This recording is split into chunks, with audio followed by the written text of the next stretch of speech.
자, 여러분, 우리 이어서 한번 보겠습니다. 여러분, 우리 종합부동산세 여러분 계속 보시면 양가로 5번에 1세대 1주택자의 세액공제는 나와 있습니다. 이건 어떤 거냐면 단독 소유 1세대 1주택자의 경우에 여러분요.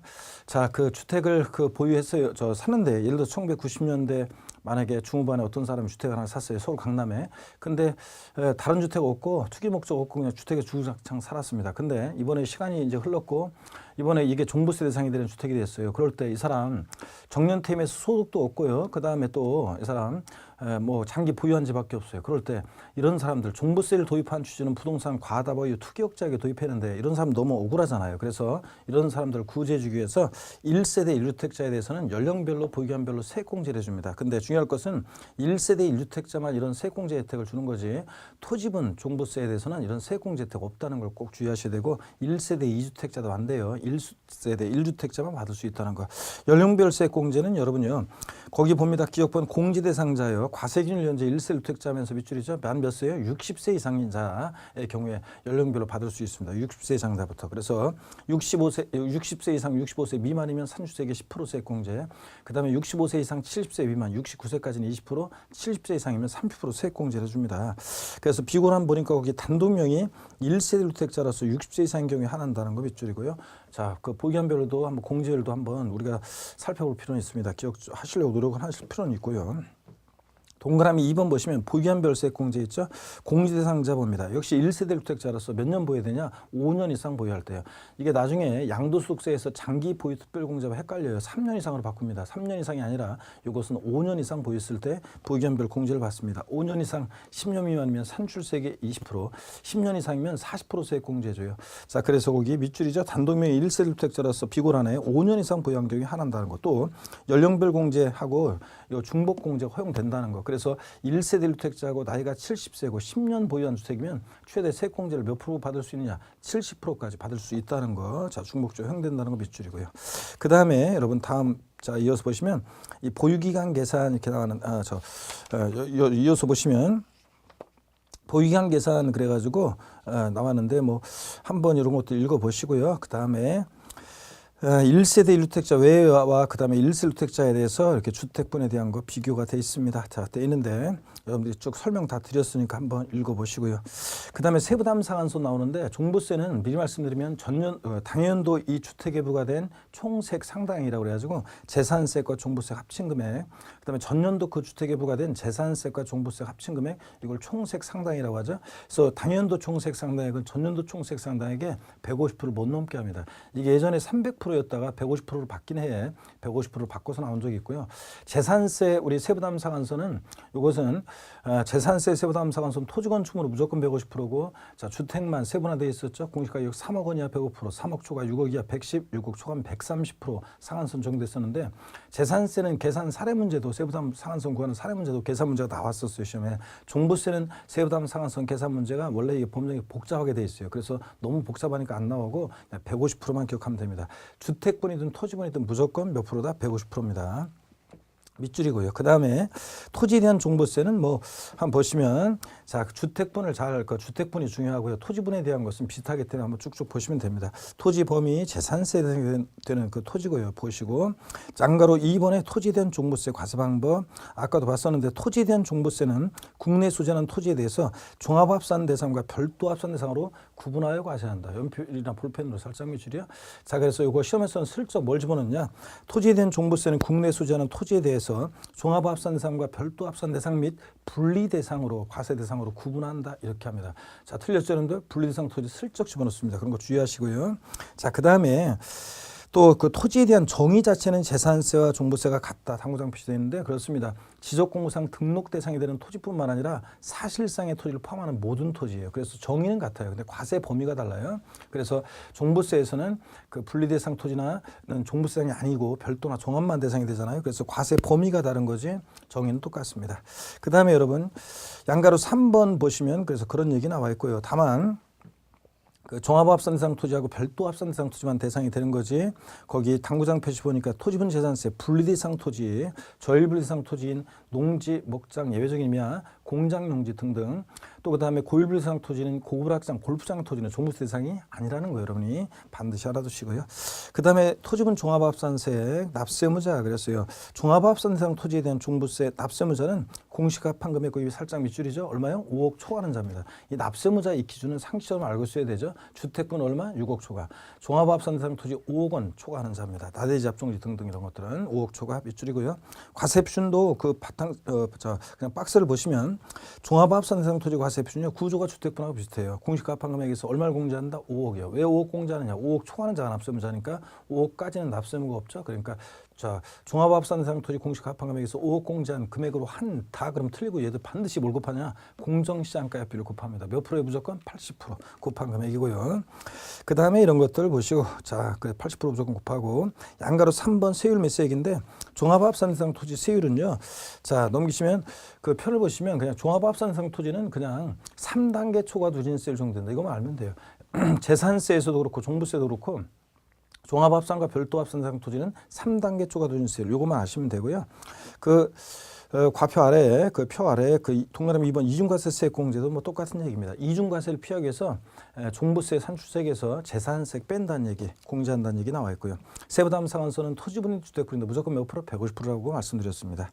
6번에 토지분 별도합산상 토지에 대한 종부세 납세무자 공시가판 금액 거의 밑줄이죠. 80억 초과하는 자예요. 상가 토지 같은 거기 때문에 단위가 좀 큽니다. 80억 초과하는 자고 과세표는 그러니까 공시가판 금액에서 80억 원 공제한 금액에다가 반드시 또 여기서 끝나면 안 되고 공정시장가액 몇 프로? 80% 곱한 금액입니다. 이런 것들 보시고 그 다음에 세율 자 똑같이 별도든 종합이든 3단계 초과 누진세율 요거만 알면 돼요. 자 자세한 건 필요 없고요. 그 다음에 이중과세세 공제도 똑같은 얘기입니다. 이중과세 피하기 위해서 종부세 산출세액에서 자 재산세 뺀다는 얘기. 세부담 상한선 무조건 150%입니다. 자 그 표에 비교 나와 있는 것들을 한번 여러분들이 보시면 되겠습니다. 자 그 다음에 또 쭉 넘어가서 7번에 과세기준일과 부가징수요. 정부세. 자, 과세기준일 재산세하고 똑같죠? 재산세 과세기준일 매년 언제다? 6월 1일로 합니다. 그래서 얘도 6월 1일 기준으로 여러 가지 것들을 판단하고요. 부가징수 여러분들 자 보시면 정부 부가가세가 원칙이죠. 가만히 있으면 관할 세무상이 세금 계산해서 납세 고지서 날라오는데 그럴 때 거기 주의해야 될 것은 두 번째 줄 자 종부세 세액을 결정하여 언제요? 언제 해당 연도 12월 1일부터 15일까지 부가징수한다는 거. 여러분 재산세는 납기가 대상 종류에 따라 달라요. 토지 건축물 주택 달랐죠? 근데 종부세는 무조건 언제냐면 12월 1일부터 15일까지입니다. 여러분 밑줄이고요. 그래서 12월 16일부터 31일까지라고 유치하지만 이렇게 바꾸어서 나올 수도 있고요. 12월 1일부터 15일까지입니다. 또 시험에서 토지분 종합부동산세 납부 기간은 매년 9월 16일부터 9월 30일까지로 한다. 이렇게 재산세랑 헷갈리게 바꿔요. 아니고 종부세는 토지분이든 주택분이든 무조건 12월 1일부터 15일까지입니다. 여러분. 그 다음에 기억번에 보니까 자 종부세 납세지는요. 소득세법상의 납세지 규정을 준용하기 때문에 거주자, 비거주자로 나눠서 거주자일 때 그 주소지를 납세지를 합니다. 국세니까 집값과 분류불하고 주소지. 근데 시험에서는 종부세 납세무자가 주로 개인이 거주자일 때를 물어보는데 그 부동산 각각의 부동산 소재지 관할 세무서로 한다 이렇게 바꿔요. 아니고 주소지라는 거. 니은 디귿번 같은 것은 그냥 참고적으로 읽어보시면 됩니다. 리을번 같은 것도요. 한번 참고적으로 보시고요. 그 다음에 동그라미 2번 고지서 발부요. 역시 종부세도 고지서 발부할 때 납기 개시 며칠 전? 5일 전까지 발부합니다. 재산세도 고지서 발부할 때 5일 전까지 발부였습니다. 납기 개시 전까지 발부 그럼 틀리고요. 동그라미 3번 종부세는 원칙 부가가세 하는데 납세무자 고지서 날라온 거 휴통에 버리고 뭐 할 수도 있다? 신고납부 선택할 수도 있습니다. 그럴 때 그 신고납부할 때 자 역시 언제까지 신고해야 되느냐? 자 12월 1일부터 15일까지 신고해 줘야 된다는 거. 그 신고 대상자 동그라미 1번에 그 종부세 신고납부 방식으로 납부하고 저는 납세무자는 자, 이 경우 거기 그 가로안에 보시면 관할 세무상의 결정은 없었던 것으로 본다. 당연하죠. 자, 납세무자 고지서 날라온 거 휴통에 버렸어요. 신고납부 선택할 때는. 그러면 관할 세무상의 결정, 세금 계산한 것은 없었던 것으로 본다. 그런 얘기입니다. 휴통에 들어가 있잖아요. 그 다음에 양가로 3번 물납과 분납인데 자, 물납이 지금 종부세가 물납이 삭제됐단 말이죠. 그래서 종부세가 또 최근에 제가 앞서서 강의했던 그 기본소 강의하거나 하면서 또 그 이후에 또 법이 바뀌었어요. 그렇기 때문에 종부세는 물납에 관한 규정 있죠. 물납 요거 삭제됐다는 거. 종부세 물납 요 규정 삭제됐습니다. 그래서 거기 물납에 관한 내용은 전부 다 X를 해 놓으시면 되겠습니다. 55페이지 동그라미 2번 페이지 신경 쓰지 마시고 분납 거 동그라미 2번 분납 찾아보시면 분할 납부요. 자, 종부세 분할 납부할세 얼마 초과할 때 할 수 있느냐? 자, 500만 원 초과할 때 할 수 있습니다. 재산세도 500만 원 초과. 종부세도 자, 종부세가 이렇게 종합부동산세 여러분 물납에 관한 규정은 지금 삭제가 됐지만 자, 분할 납부는 허용됩니다. 그래서 분납은 허용된다는 거. 그럴 때 분납 500만 원 초과할 때 할 수 있고 재산세도 500만 원 초과할 때. 그다음에 자, 또 미출이죠. 다음에 그 금액을 납부기 한이 경과되면부터 2개월 이내 분할 납부할 수 있다는 거 미출이요. 자, 재산세는 분납 자, 그 기준금액은 500만 원 초과. 둘 다 종부세랑 똑같은데 분납기한이 달라요. 재산세는 납부기한 지나서 언제? 45일 이내. 종부세는 2개월. 자, 다릅니다. 그래서 종부세는 무조건 딱 또 분납기한도 정해져 있어요. 종부세는 납기가 무조건 12월 1일부터 12월 15일까지잖아요. 그러니까 종부세 분납은 납부기한 지나서 2개월이니까 다음 연도 2월 15일. 발렌타인데이 다음 날이라고 그랬죠. 자, 기본소강행할 때. 자, 그래서 2월 15일을 분납기한으로 하면 딱 법에 정해져 있어요. 분납기한이 종부세는. 자, 이런 거 보시고요. 그 다음에 얼마를 어떻게 분할 납부할 수 있냐? 이것은 자, 재산세하고 같습니다. 납부할세 자, 500만 원 초과하면서 1천만 원 이하, 1천만 원 초과로 나눠서 1천만 원 이하일 때는 자, 표현은 좀 달라요. 지방세와 국세 법을 만드는 그 부처, 정부 부처가 다르다 보니까 조금 표현이 다른데 재산세는 1천만 원 이하일 때 500만 원 초과하는 금액을 분할 납부할 수 있다. 그 말은 납기 내에 최소한 500만 원 깔아놓고 나머지 금액 분할 납부였죠. 종부세는 해당 세액에서 500만 원을 차감한 금액이래요. 그러니까 납부할 세액이 종부세 800만 원이다. 그러면 500만 원을 차감한 금액이니까 최대 분납 가능한 금액은 얼마다? 300만 원 이런 얘기입니다. 그래서 만약에 600만 원이 납부할 세액이다 그러면 500만 원 차감한 금액이니까 최대 분납 가능한 금액은 100만 원이고 1000만 원이면 500만 원까지 분납 가능하고요. 근데 1천만 원 초과할 때는 50% 이하 금액이니까 절반까지요. 그래서 종부세 납부할 세액이 재산세도 똑같습니다. 1,400만 원이다 그러면 각각 절반까지 얼마씩 700만 원까지 분할 납부 가능합니다. 이런 얘기고 부가세 자, 종부세 부가세는 어떻게 외우느냐? 종농이에요. 재산세 부가세는 재진이었죠. 재산세는 지방교육세가 20% 부과됐고 종부세는 종농이에요. 자, 그래서 농특세가 종부세는 농어촌특별세가 농특세가 여러분 농특세가 종농이니까 몇 프로? 20% 이렇게 부과됩니다. 이렇게 외우시라고 그랬죠. 그래서 재진이 종농 이렇게 자, 외우시면 되고요. 그 다음에 넘어갑니다. 이렇게 해서 여러분들 우리 제3편 국세에서 종합부동산세 다 봤습니다. 자, 우리가 부동산 세법이죠. 부동산 취득할 때는 취득세 등록물세 보유시부가 되는 재산세 종부세 다 받고 양도시부가 되는 양도소득세입니다. 양도소득세가 여러분 뭐 제일 우리가 중요하고 제일 많이 출제되는 어려운 세금들이죠. 자, 그랬을 때 양도소득세 우리 어떤 내용들을 공부하느냐 보시면 양도소득세 5문제 자, 내외로 출제가 되죠. 그래서 6문제가 또 최근에 또 출제되기도 했었고 5문제 또 출제되기도 하고 5문제 출제되는데 양도소득세 자, 어떤 것들을 공부하느냐 과세 대상이요. 양도소득세 자, 어떤 것을 양도했을 때 부과되느냐 뭐 25회 26회 이렇게 계속 나오고 그랬었고요. 독립한 문제로 또 양도소득세는 양도에 부과하는 세금이잖아요. 그러니까 양도라는 것이 도대체 뭐냐 양도의 개념과 그 다음에 유형이요. 양도의 개념과 유형 자, 어떤 때 양도에 해당하는지 안 하는지 무조건 시험에 또 이거 나오는 부분입니다. 그래서 잘 여러분들이 보셔야 돼요. 자, 묶어서 어떻게 나올 수도 있고 또 따로따로 이렇게 26개 시험 같으면 과세대상 문제 한 문제, 양도의 개념과 유형, 양도에 해당하는 거 해당하지 않는 거 고르는 문제 한 문제 이렇게 해서 따로따로 2문제가 나올 수도 있고 묶어서 한 문제 나올 수도 있고요. 자, 무조건 나오는 부분이고요.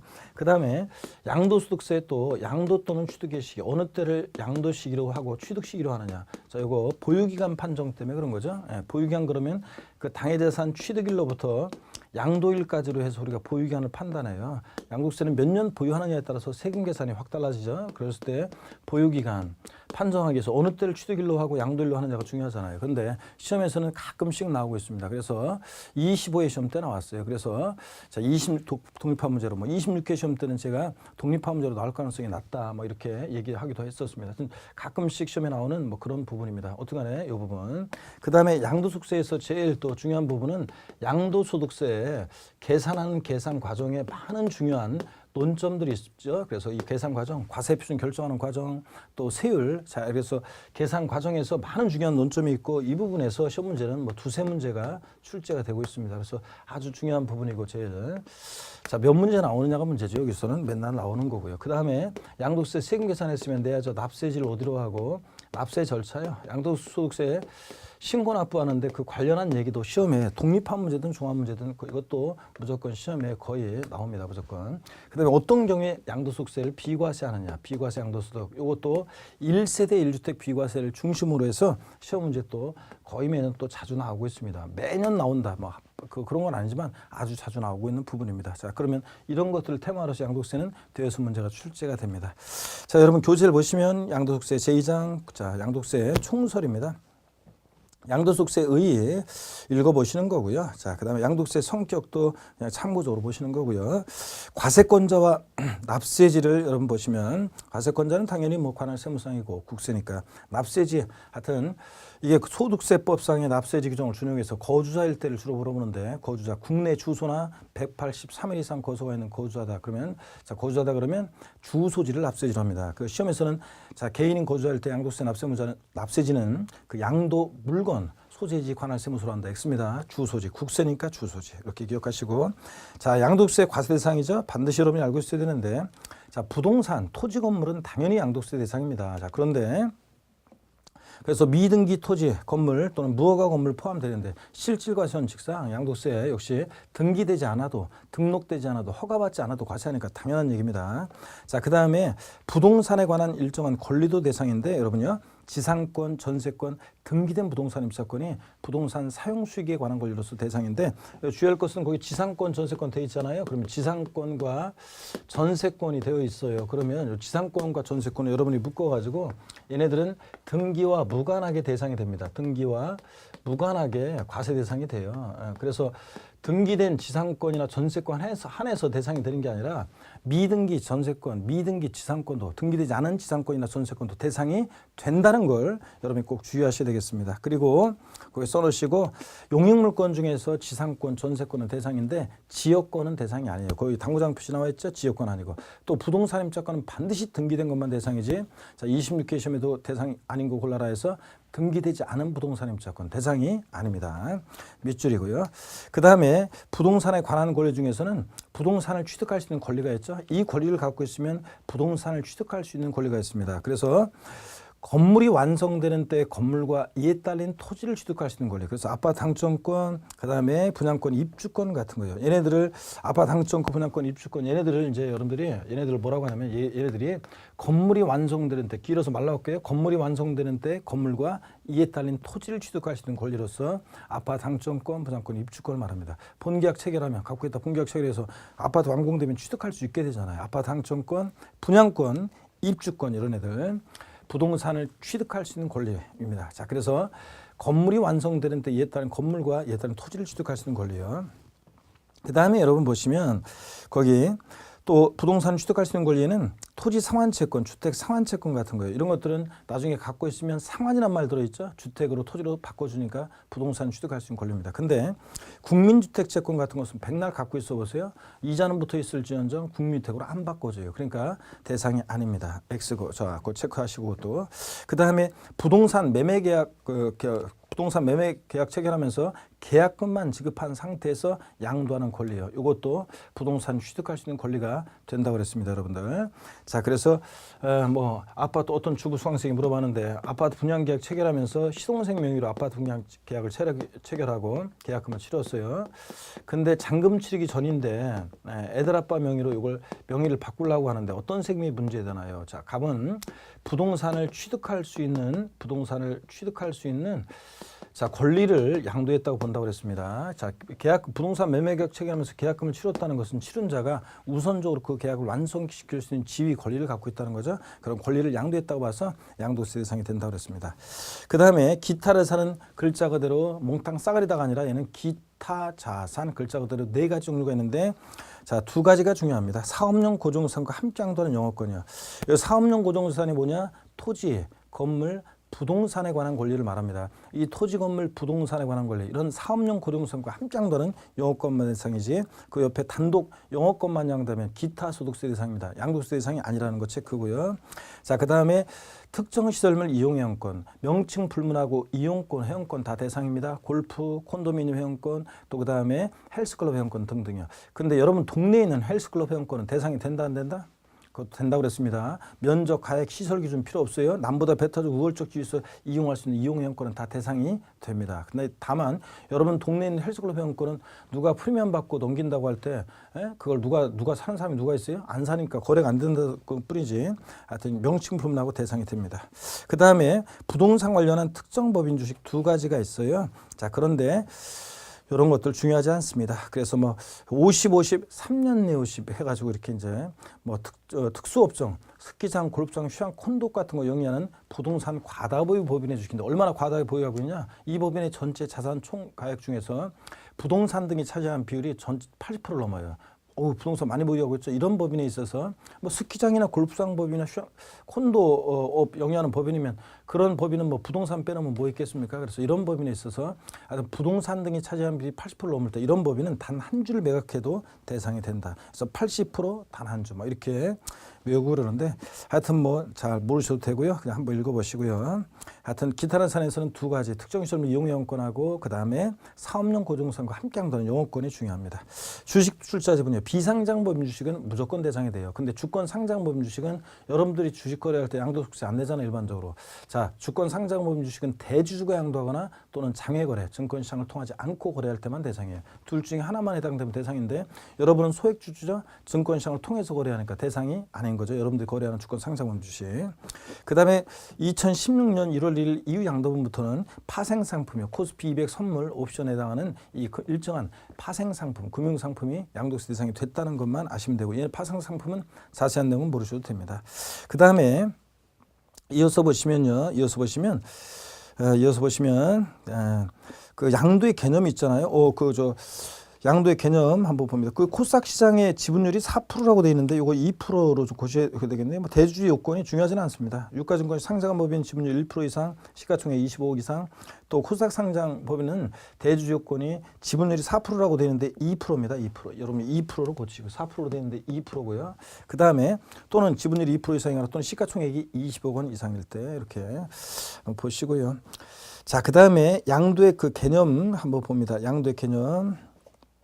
보시면 양도세 양도가 뭐냐 그러면 한마디로 양도세 양도는 사실상 유상이전 반드시 대가를 받고 이전해야 되는데요. 자, 거기 자산에 대한 등기 등록에 관계없이요. 자, 매도 교환 법인에 대한 현물 출자 등으로 그 자산이 유상으로 반드시 대가를 받고 사실상 이전되는 것을 말한다. 밑줄자기요. 그래서 양도세 양도는 한마디로 얘기하면 양도세 양도는 사실상 이걸 한번 더 줄이면 사실상 유상 반드시 대가를 받고 이전해야죠. 그래서 양도세는 사실상 유상 이전입니다. 그래서 누가 양도가 뭐냐 그러면 한마디로 양도세 양도는 사실상 유상 이전이다. 그러니까 자, 양도세는 반드시 대가를 받고 자 이전해야 되고요. 대가를 받고 이전해야 되고 또 사실상 이전하면 되는 거죠. 등기등록과 무관하고요. 등기등록을 양도의 소득세, 양도의 조건으로 한다 그러면 틀려요. 등기등록과 무관하고 사실상 이전하면 되는 거고요. 자, 그 다음에 반드시 대가를 받고 이전해야죠. 양도세는. 그래서 무상 이전은 양도가 아닙니다. 그래서 반드시 대가를 받고. 그래서 이게 양도에 해당하느냐 안 하느냐 헷갈릴 때는 대가를 받고 이전하는지 대가 없이 그냥 이전하는지 이걸 판단하시면 됩니다. 그래서 양도세는 반드시 등기등록과 관계없이 사실상 유상 이전, 대가 받고 이전하는 것을 의미한다. 양도에 해당하는 경우와 해당하지 않는 게 쭉 나와 있습니다. 반드시 여러분들이 이거 구분해서 이해하면서 알아두시고 골라낼 수 있어야 됩니다. 양도로 보는 경우 거기 보시면 매매요. 자, 거래대금 받고 이전하죠. 교환, 거래 양당사자 모두에게 양도소득세가 부과될 수 있습니다. 교환, 법인의 현물 출자요. 설립회사로부터 주식이나 출자 지분을 받고 우리 현물로 출자할 때 소유권 이전하니까 양도에 해당합니다. 대물변제는 여러분 제가 특별히 또 대물변제 다시 한번 정리를 해드리겠습니다. 대물변제에 관한 내용은 한번 정리해드립니다. 여러분 보세요. 대물변제로서 우리 대물변제 양도에 해당하는데 대물변제 이런 거라고 그랬죠. 예를 들어서 자, 갑이라는 사람이 있고 을이 있습니다. 갑이 금전 2억 원을 대여했어요. 빌려줬어요. 그러면 대여금 채권에 대한 자, 채권자고 얘 채무자입니다. 변제기가 돼서 돈을 갚아야 되는데 자, 을이 갚을 돈이 없습니다. 근데 마침 2억 상당의 부동산이 있었다. 그래서 이 부동산으로 만약에 변제 가름하여 만약에 소유권 이전한다. 자, 그러면 부동산의 소유권을 이전했어요. 사실상 이전했습니다. 대가를 받아야 양도에 해당하는데 을은 채무자는 무슨 대가를 받느냐. 부동산을 이전함으로 2억 원 대여금 채무를 면한 대가를 받게 됐잖아요. 채무 면한 대가를 받고 이전하니까 대물변제 양도에 해당합니다. 이 똑같은 지금 이 얘기가 어떤 얘기냐면 이 얘기가 금전적 채무에 가름해서 돈 갚아야 되는데 부동산 같은 양도소득세 대상 물건으로 자, 금전적 채무에 가름해서 양도세 대상 물건으로 이전하게 되면 이거 양도에 해당한다 그랬습니다. 사실상 유상 이전으로서 채무 면한 대가를 받고 이전하니까요. 자, 또 손해배상. 자, 민법 750조 소극적 손해로서 손해배상에 위자료를 소극적 손해를 해서 위자료를 줘야 되는데 위자료 지급에 관하면서 부동산 같은 것으로 이전해주면 양도해당하고 채무, 위자료 지급 채무 면한 대가를 받았다고 봅니다. 또 이혼할 때 이혼에 위자료 지급에 관하면서 양도세 대상 물건으로 자, 위자료를 주면 양도세 부과되죠. 자, 그래서 이혼할 때 위자료 주는 것만 해도 억울한데 양도세, 소득세 대상 물건으로 위자료를 주면 안 된다고 그랬습니다. 위자료 지급 채무 면한 대가를 받고 이전하니까. 근데 실제적으로는 이혼의 위자료로 부동산 같은 거 이전합니다. 이거 먹고 떨어져라. 그러면서 주면서 취득 원인은 반드시 이렇게 하라고 그랬습니다. 그러면 세금 면할 수도 있죠. 단 이혼할 때 이혼 당사자의 일방이 행사는 제3분할로 인한 요 이전의 경우에는 제3분할로 인한 이전은 자, 혼인 후에 부부가 형성한 재산은 부부 공동 소유 재산이죠. 그래서 주부 수강생 여러분 강의를 듣고 있는 분 중에 주부 수강생 여러분 같으면 여러분 재산이 다 집 재산이 남편 명의로 돼 있어도 하나 쫄 거 없다고 그랬습니다. 여러분이 집에 소뚜껑 운전만 했어도 여러분이 40%는 여러분 몫으로 가져갈 수 있다고 그랬죠. 그러니까 내 거 내가 찾아가는 거죠. 그러니까 대가 받고 주는 거 아니고요. 공짜로 받은 것도 아니고. 그래서 양도세나 증여세 부과되지 않습니다. 제3분할로 인한 이전은 양도에 해당하지 않습니다. 자, 그다음에 조세 물납이요. 조세 물납. 자, 우리가 세금을 재산세를 예를 들어서 재산세를 내는데 부동산을 물납하게 되면 저의 부동산의 소유권이 지자체로 이전합니다. 무슨 대가를 받아야 되는데 조세 채무를 면한 대가를 받고 이전하니까 이거 양도에 해당합니다. 그래서 이렇게 해서 이런 경우는 다 대물변제로서 이거 양도에 해당한다는 거. 자, 반드시 알아둡니다. 자, 26회 시험 때는 이혼의 유죄를 양도에 해당하는 거 골라라 해서 이혼의 위자료 지배에 관해서 토지 소유권 이전할 때 양도에 해당하는 거. 이거 고르는 게 양도에 해당하는 거 고르는 문제에서 이게 정답이었고 또 뭐 그전에는 또 제3분할로 인한 이전도 이것도 나온 적이 있고 그렇습니다. 등등 반드시 알아둡니다. 자, 그러면 자세히 제가 설명을 드렸고요. 자, 계속 이어서 보시면 대물변제, 조세, 물납, 협의매수, 수용. 자, 공매, 경매, 수용이나 이런 것도 수용도 보상금 받고 이전하니까 강제로 매매 이루어져도 양도에 해당하고요.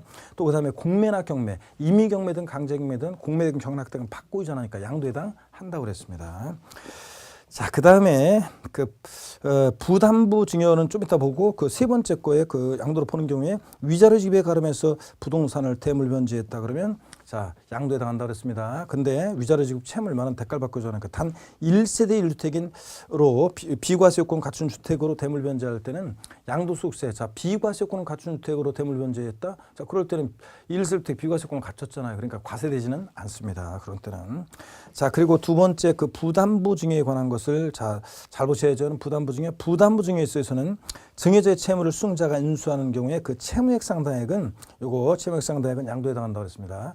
근데 단 배우자 간 또는 직계존비속 간의 부담부 증여는 원칙적으로 채무가 수증자에게 인수되지 않은 것으로 추정해서 요거 양도세 부과되지 않는다고 그랬습니다. 그래서 여러분들 부담부 증여에 관해서는 제가 부담부 증여에 관해서는 다시 한번 좀 이것은 자, 설명을 좀 드려야 되는데요. 자, 좀 이따 한번 보겠습니다. 일단 설명을 좀 드려야 되는데 자, 무슨 얘기냐면 여러분 부담부 증여는 뭐 여러분들 중요해서 다시 한번 설명을 드릴 건데 일단 한번 자, 조금 이따가 한번 설명을 드리고요.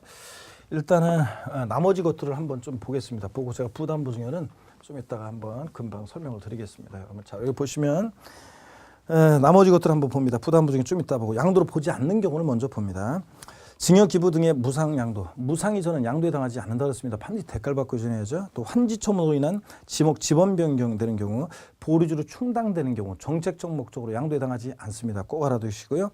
또 그다음에 지적 경계선 변경을 위한 토지 교환, 교환 자체는 양도에 해당하지만 우리 지적 경계선 변경을 위한 토지 교환은 양도에 해당하지 않는다고 그랬습니다. 그래서 지적 경계선 변경을 위한 토지 교환은 양도에 해당하지 않는다는 거. 그래서 토지 경계가 이런 식으로 돼 있는데 여기 갑소유고 여기 을소유고 토지 경계가 지금 삐뚤삐뚤하니까 이 경계를 이런 식으로 정하기로 합니다. 그랬을 때 이 토지 교환이 이쪽 부분과 이쪽 부분 갑과 을을 서로 교환이 될 때 이때 양도에 해당하지 않는다고 그랬습니다. 지적 경계선 변경을 위한 토지 교환은. 근데 다만 분할된 토지 전체 면적이 분할 전 전체 토지 면적의 20%를 초과하면 안 됩니다. 100분의 20%를 초과하면 악용의 소지가 있기 때문에 과세가 됩니다. 그때는. 자, 그다음에 법정 요건을 충족한 양도 담보 목적으로 이전은 여전히 채무자가 사용 수익하고 자, 형식적으로 소유권만 이전하니까 그러니까 사실상 이전이 아니라 양도 담보 목적으로 이전은 양도에 해당하지 않습니다. 단 채무 불이행 등의 사로 인해서 변제 충당 매각할 때는 양도에 해당한다는 거. 또 공동 소유 토지 지분별 단순분할, 지분의 변경은 단순분할은 자기 거 자기가 찾아간 거니까 자, 누가 대가 받고 준 거 없으니까 양도에 해당하잖아요. 단 지분이 변동하는 금융 분할의 경우에 지분 증가자에게는 늘어난 것만큼 취득세가, 지분 감소한 경우에 대가받고 이전하면 양도에 해당한다는 거 꼭 기억합니다. 그 다음에 매매원인 무효소에 의한 소유권 환원. 잘못 온 거, 자, 이렇게 왔다가 잘못 온 거 돌려주라고 해서 돌려준 거예요. 매매원인 무효소로. 자, 소유권이 전됐다 잘못 온 거 판결로 돌려주라고 해서 돌려준 거니까 대가 받고 준 거예요? 아니잖아. 소유권 환원, 신탁의 해지 이런 것들은 믿고 맡았다가 돌려주거나 소유권 환원 이런 것들은 대가 없이 이전하니까 양도에 해당하지 않습니다, 여러분. 자, 꼭 기억합니다. 자, 그 다음에 부담보증여. 자, 한번 좀 설명을 드리겠습니다. 부담보증여 다시 한번 봅니다, 여러분들. 취득세와 묶어서 같이 기억하셔야 되는데 부담보증여. 갑이라는 사람이 있고 을이 있는데 갑이 5억 상당의 예를 들어서 5억 상당의 자 토지를 만약에 갑이 을에게 증여합니다. 증여자 갑이고 증여를 받는 수증자 을이고요. 자 그런데 예, 갑이 은한테 야 내가 5억짜리 토지를 한테 증여하는데 받을래? 아유 그래 고맙다. 야 근데 내가 그 토지를 담보로 은행에서 3억 원 빌려 쓴 건 있는데 자 저당권이 설정돼 있는데 그래서 3억 원 차입금이다. 그건 네가 좀 갚아줘야 되는데 미쳤냐? 그럼 미친 사람이었어요? 알았어 내가 알아서 갚을게 그러지. 자 그럼 수증자가 이 채무를 알았어 내가 알아서 갚을게 그 말은 채무를 인수하기로 했을 때 그랬을 때 증여자 수증자 네들 세금관계를 말해봐라. 그러면 증여자는 이 수증자 인수하는 이 채무 인수액 상당액 부분에 대해서는 자 3억 부분에 대해서는 양도소득세를 계산해서 납부할 의무가 있죠. 예. 양도에 해당하려면 반드시 대가를 받아야 되는데 무슨 대가를 받았냐? 3억 원만큼 자기가 갚아야 할 돈을 수증자가 대신 갚아주니까 3억 원만큼 채무를 면하는 대가를 받았다고 봅니다. 채무 면한 대가를 받고 이전했다고 해서 양도에 해당한다 그랬습니다. 그래서 채무액 상당액의 부분에 대해서 이 3억 부분은 채무액 상당액 부분은 증여자 입장에서 보면 이것은 양도에 해당하는 금액입니다. 양도에 해당하는 금액이고 자 그런데 수증자 입장에서 봤을 때 취득세 부과되죠. 자 취득세는 유상무상 원시 승계 유상무상 불문하고 부과합니다. 그럴 때 취득세가 부과되는데 다만 이 채무액 상당의 부분은 취득세 입장에서는 수증자 입장에서 보면 이거 유상 취득한 것으로 의제 봅니다. 유상 취득한 것으로 보는 건데 여러분요 유상 취득한 것으로 봅니다. 그래서 유상 취득한 것으로 의제 봅니다. 유상 취득한 것으로 보고요. 그래서 유상 취득에 대한 취득세 세율이 적용됩니다. 수증자는 여기 보세요. 수증자는 전체 증여받은 상가액에서 이 5억에서 채무 3억 뺀, 그러니까 즉 채무 인수액 이외 자산에 대해서는 수증자는 채무 인수액 이외 요 5억에서 3억 뺀 2억 부분에 대해서는 일단 증여세가 부과되고요. 증여세가 부과되고 또 취득세 입장에서는 이것은 무상으로 취득한 것으로 의제, 무상 취득한 것으로 의제 봅니다. 자, 무상 취득한 것으로 봐요. 그래서 증여받아 취득한 것으로. 그래서 취득세 세율은 자 전체 5억 전체에 대해서 취득세가 부과됩니다. 취득세는 유상이든 무상이든 불문하니까 다만 채무인수액 이해자산 부분은 무상 취득한 것으로 보고 그 다음에 채무액 상당액 부분은 유상으로 취득한 것으로 보고요. 그래서 달라집니다. 시험에서 부담부 증여시에 수증자가 부담부 증여시에는 전체 증여받은 재산에 대해서 취득세 문제에서 자 증여받아 취득한 것으로 본다. 그럼 틀려요. 채무인수액 상당액은 유상 취득한 것으로 봅니다. 어떻든 간에 자 부담부 증여의 경우에 채무인수액, 수증자가 인수하는 채무인수액 상당액은 양도에 해당하고요. 자 증여자에게 양도소득세가 부과된다는 거 꼭 기억하야죠. 자 그다음에 이런 얘기들을 말씀드렸습니다. 자 그러면 양도로 보는 경우 보지 않는 경우 반드시 여러분 구별해서 꼭 알아두셔서 고를 수 있어야 됩니다. 양도로 보는 거 보지 않는 거 고르라고 할 때. 그다음에 여러분 이어서 넘어가서 보시면 비과세 소득입니다, 여러분. 자, 고개를 한번 드시고 이렇게 자유롭게 목 운동도 하시고 이렇게 하면서 몸을 좀 푸시고 스트레칭을 좀 이렇게 좌로 우로도 좀 하시고 이렇게 하면서 기지개도 켜고 잠깐 숨을 돌리고 봅니다. 자, 여러분 양도소득이 비과세되는 소득이 있는데 비과세 소득의 종류를 보시면 일정한 농지 교환 또는 분합으로 인한 소득 비과세가 있고요. 물론 파산 선고에 의한 처음부터 발생한 소득도 비과세됩니다. 자, 여기 좀 칸이 이렇게 돼 있는데 파산 선고에 의한 처분으로 발생한 소득 비과세죠. 근데 이건 제목만 알면 됩니다. 채무재산이 어떤 그 채무자가 채무 변제 불능 상태에 빠졌을 때 법원에서 파산 선고를 내려요. 채무재산이 남아있는 재산이 파산재단에 속하게 됐을 때 파산재단에 속한 채무재산이 처분됐을 때 누구한테 양도세 부과할 거예요? 그래서 이 파산 선고에 의한 처분으로 발생한 소득은 비과세입니다. 또 일정한 농지 교환불합으로 인한 소득 비과세하고 1세대 1주택과 자, 그 부수토지 양도로 인한 소득을 비과세합니다. 비과세 소득의 종류 반드시 알아두시고요.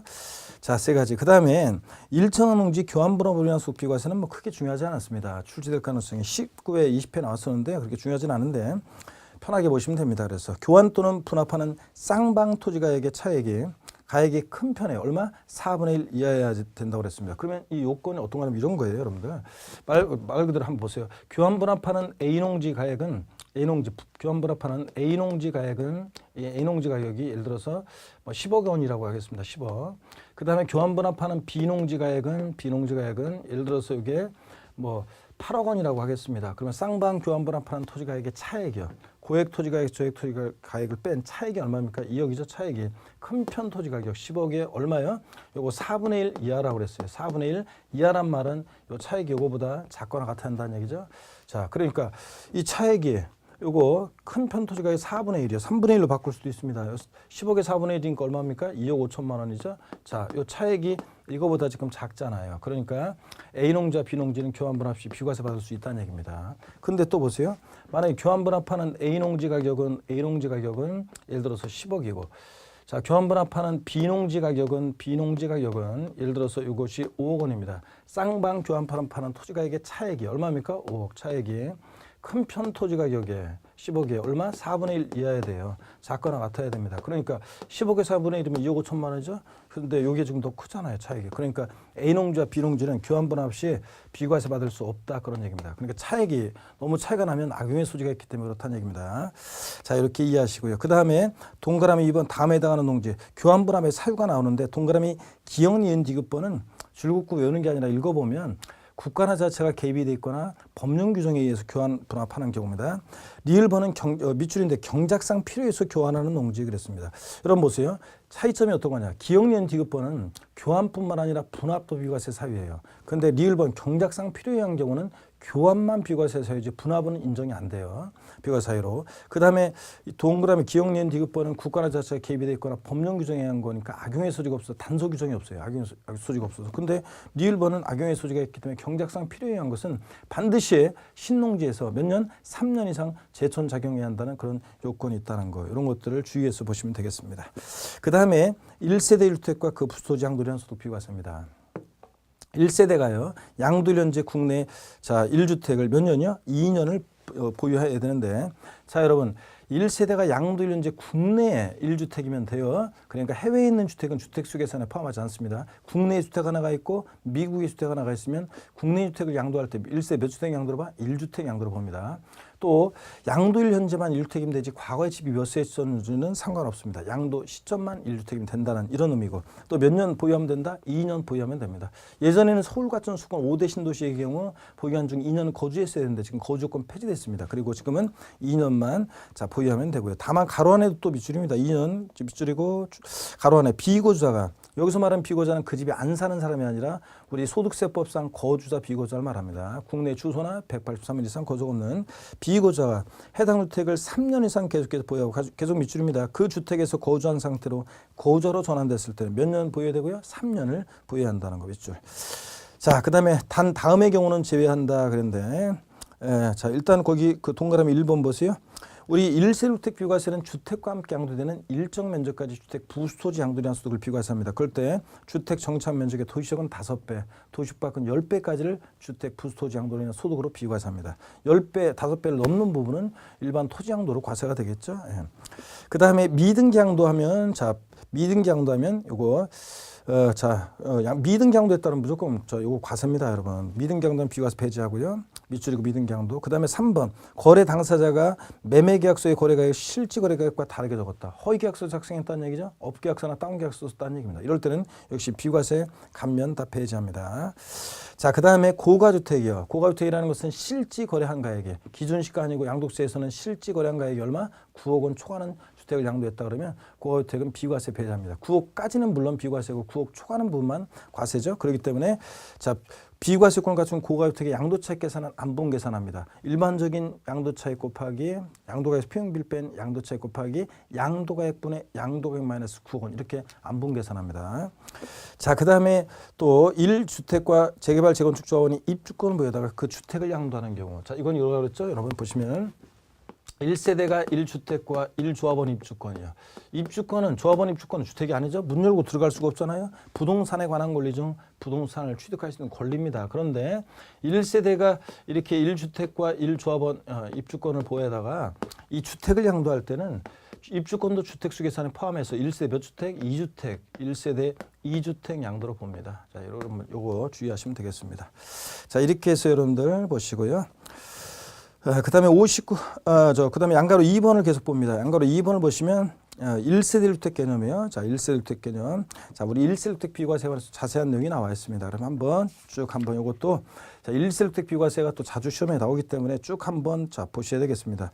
너무 뭐 이렇게 디테일하게 하려고 하지는 마시고 쭉쭉 이해하면서 뭐 다 형광표로 쭉 그러지 마시고 이해하면서 쭉쭉 한번 넘겨서 보시면 되겠습니다. 여러분 보시면 먼저 1세대 1주택 개념입니다. 1세대 개념. 1세대라는 것은 거주자 그러면 국내 주소가 있거나 183일 이상 거주를 둔 개인을 말하죠. 거주자 및 그 배우자와 그들과 동일한 주소 곳에서 생계를 같이 하는 가족 전원을 우리가 1세대라고 합니다. 물론 여기에는 뭐 가족에는 직계존비속이나 부모님도 같은 집에 모시고 살거나 또 형제자매도 같은 집에서 생계를 같이 하면 1세대원이 될 수 있고요. 단 그 잠시 그 취약이나 질병 요양, 근무상편, 사업상편으로 일시 퇴거한 자도 포함시킵니다. 그렇지 않으면 다 양도 시점에 집 갖고 있는 세대원들 주소 옮겨놓겠죠. 예. 배우자와 함께 원래 1세대를 구성하는데 배우자 없이도 단독세 구성할 수 있는 경우에 해당 거주 연령이 몇 세요? 30세 이상인 경우. 30세. 세법에서 기본 소강할 때 제가 그랬죠. 노총각 몇 세 기준? 세법에서는 30세 이상 단독세 구성할 수 있고. 자, 그다음에 배우자가 사망하거나 이혼한 경우에는 뭐 이거 당연히 이런 경우는 단독세대 구성할 수 있고요. 또 일정한 소득세법상 소득이 있을 때, 그죠? 그럴 때, 자, 30세가 안 됐어도 세대 분리할 수 있다고 그랬습니다. 28세 미혼 여성 수강생이 자, 직장 다니면서 돈 모아가지고 조그만 아파트 장만했을 때 그 세대 분리 가능했다는 얘기 해드렸고, 결혼하는 미혼 남성 수강생들은 어떤 여자하고 결혼해라? 그런 독순이하고 결혼하라고 그랬습니다. 자, 그 다음에 1주택의 개념, 1세대가 1주택을 보여야 되는데 그 주택이요. 비과세 대상이 되는 주택이라는 것은 상시 주거용으로 사용하는 건물, 사실상 용도에 따라 판단하고 당연하죠, 뭐 이런 것들. 자, 그 뭐 주택이냐 상가냐는 양도를 현재 공부상으로 주택으로 되는데 실제 영업용 건물로 생활도 양도하면 영업용 건물 양도고요. 이런 식으로 실질적으로 공동소유 주택은 여러분 공동소유자 각자가 1주택을 소유하는 것을 봅니다. 그래서 갑집은 20%, 을집은 뭐 80% 이렇게 지분이 작아도 20%밖에 없어도 이런 공동 소유자가 각자가 1주택을 소유하는 것으로 보니까 공동 소유주택 외에 다른 주택이 있을 때 자, 비과세 받을 수 없다고 그랬습니다. 자기 의지로 소유하는 거니까 지분과 관계없어요. 나중에 이게 이제 부동산 임대업과는 이제 비교가 됩니다. 그다음에 겸용주택, 양도세에서 겸용주택이 26회 시험 때 요거 자, 과세되는 면적 계산하는 요거 이제 시험에 계산 사례 문제가 나왔어요. 옛날 초창기 5회 시험인가 옛날 나왔다가 또 이번에 나왔는데 또 뭐 최근에는 당분간은 요게 계산 문제가 또 안 나오겠죠. 그래서 여러분 서술형으로만 그 주택에 대한 것만 좀 잘 하시면 돼요. 자, 겸용주택. 주택 면적이 주택 이해면적보다 크다 그러면 건물에 있어서 전부 주택으로 본다는 거. 전부 비과세입니다. 그 다음에 주택 면적이 주택 이해면적보다 작거나 같다 그러면 주거 부분만 주택으로 봐서 주거 부분은 비과세, 상가 부분은 과세입니다. 그 토지 면적까지는 이제 신경 안 쓰셔도 돼요. 당분간 안 나올 거니까. 그래서 여러분 자, 양도세 겸용주택 그래서 요거 어떻게 외우냐면 기본 소강할 때 제가 그랬어요. 부등호 위에 있는 부등호 아래 있는 부등호 잘 보세요. 부등호 주택이 클 때만 전부 주택 그랬죠? 주택 면적 이걸 한마디로 얘기하면 이 표현이 시험에 나온 적도 있는데 양도세 겸용주택 주택 면적이 클 때만 전부 주택이에요. 작거나 같으면 주거만 주택이고. 자, 그래서 요게 재산세에서 일동 건물이 겸용주택일 때는 주택 면적이 크더라도 주거분만 주택이에요. 양도세 재산세 일동 건물은. 근데 재산세에서 1구 건물은 주거용 사용 면적이 50% 이상이면 전부 주택이고 1동의 건물 한 개 동일 때는 재산세에서는 주거택 면적이 크더라도 주거분만 주택. 양도세에서는 부등호 주택이 클 때만 전부 주택, 크면 전부 주택. 아셨죠, 여러분? 헷갈리지 말고 비교하시고요. 자, 표 아래 동그라미 2번 다가구 주택이요. 해당 다가구택, 자, 다가구택을 구획된 부분별로 분양하지 않고 하나의 매매 단위로 해서 양도한다. 9가구 거주하고 있어도 전체를 하나의 단위로 양도하면 단독주택, 1주택 양도로 봅니다. 시험에서 자, 다가구택 구획된 부분별로 분양하지 않고 하나의 단위로 매매할 때도 각각 1개의 주택 양도로 본다. 이렇게 바꾼 적이 있습니다. 하여튼 하나의 주택 양도로 봅니다. 고가주택이요. 주택값 수도지 양도한 실거래가 합계액이 9억 원 초과주택입니다. 딱 9억까지는 아니에요. 또 기준시가 합계액이 9억 초가 아닙니다. 실지 거래한 가액, 양도한 가액이 실지 거래한 가액이 양도한 가액 9억 초과할 때 고가주택입니다. 동그라미 4번 두 개 이상의 주택을 같은 날 양도할 때는 세리상 혜택을 주기 위해서 거주자가 선택하는 순서에 따라 여기가 포인트죠.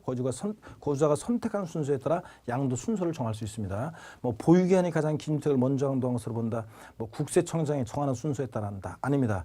자, 어떤 사람이 A주택과 B주택 동시에 같은 날에 두 개 이상의 주택을 양도할 때는 자기가 양도 순서를 정할 수 있습니다. 거주자가 선택한 순서에 따라 이거 보시고요.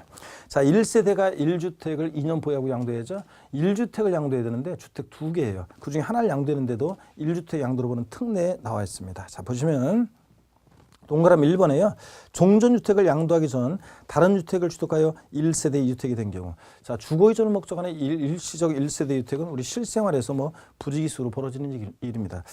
근데 시간이 좀 돼버렸네. 자, 그래서 요거 뭐 부지기수 벌어지는 일인데 1주택 특례에 대한 거요. 요거 다음 시간에 요것은 그럼 이어서 보도록 하겠습니다. 여러분 고맙습니다.